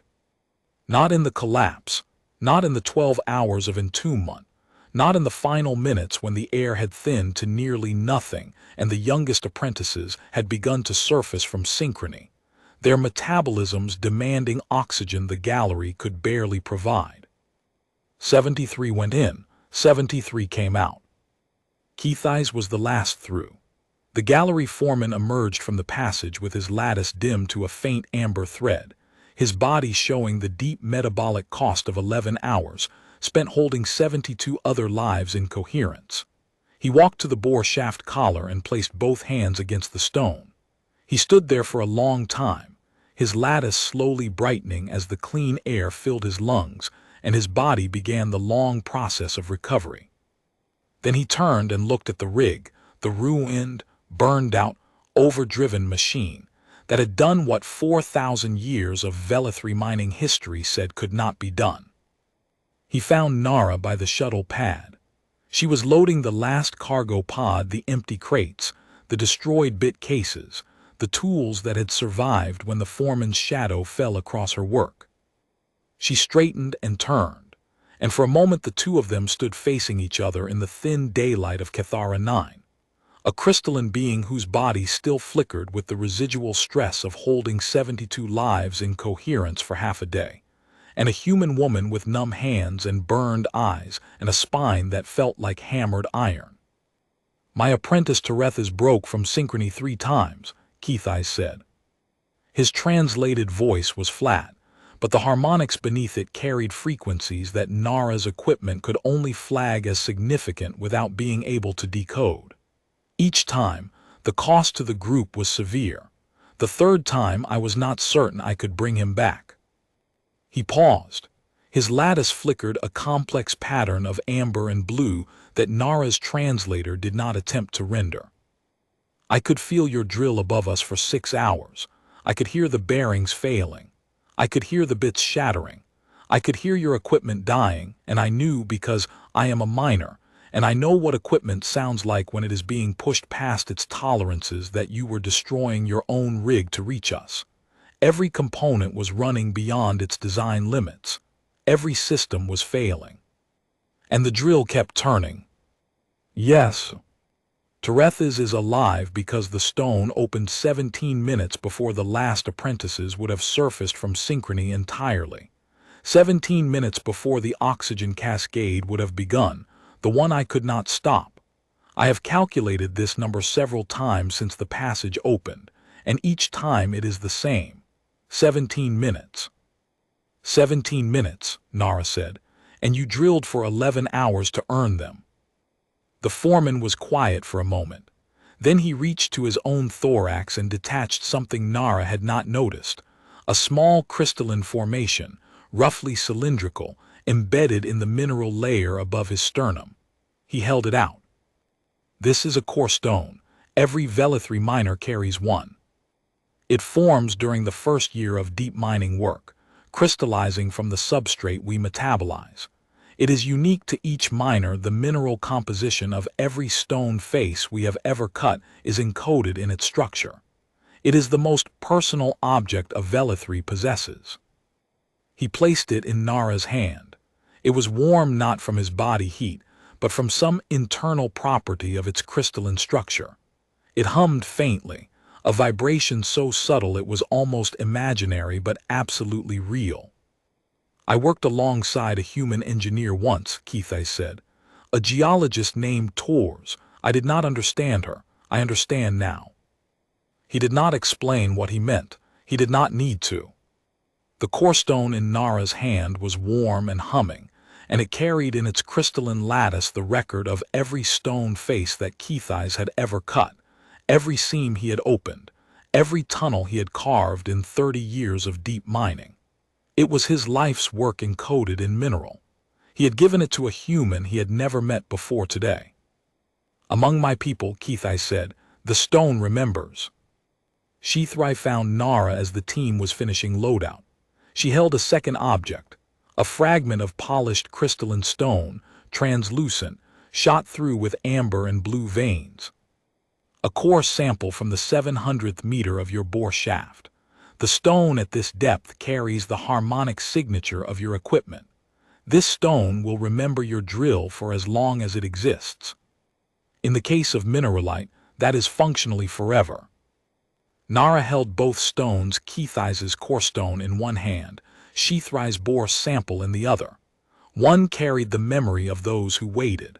The other carried the memory of the drill that came for them. Thank you, Nara said. Sheathrai pulsed deep blue fading to gold. Then she turned and walked back toward the medical station. Nara boarded the shuttle. She placed both stones in her chest pocket against her heart. She strapped in and closed her eyes. Hoskins dropped into the seat across from her. His suit was filthy, hands blistered, and he smelled like vaporized hydraulic fluid and burned carbide. He pulled out his maintenance log and began writing the damage manifest. 2 pages, 47 original drill bits, 30 fabricated replacements, 8 sections of emergency casing pipe, 1 deep-bore mining rig, 1 portable fusion cell, 1 thermal management module, 1,400 liters of hydraulic fluid, 6 improvised expansion anchors, 200 meters of cargo cable, 1 mining detonator, 1 set of spindle bearings, 1 coolant gasket, and 38 hours of continuous crew labor. Under mission result, per standard TREC documentation protocol, Hoskins wrote 2 lines. Nara did not need to look. She knew what they said. They said the same thing every time, whether the people pulled from the wreckage were human or something else entirely, whether the job took 6 hours or 38, whether the equipment survived or burned itself to nothing in the process. 73 recovered, 0 lost. The shuttle climbed toward the Resolute, leaving behind a ruined rig, a bore shaft that would never be used again, and a hole in the world 738 meters deep that the stone would remember for as long as stone existed. Which on Kithara 9 was forever.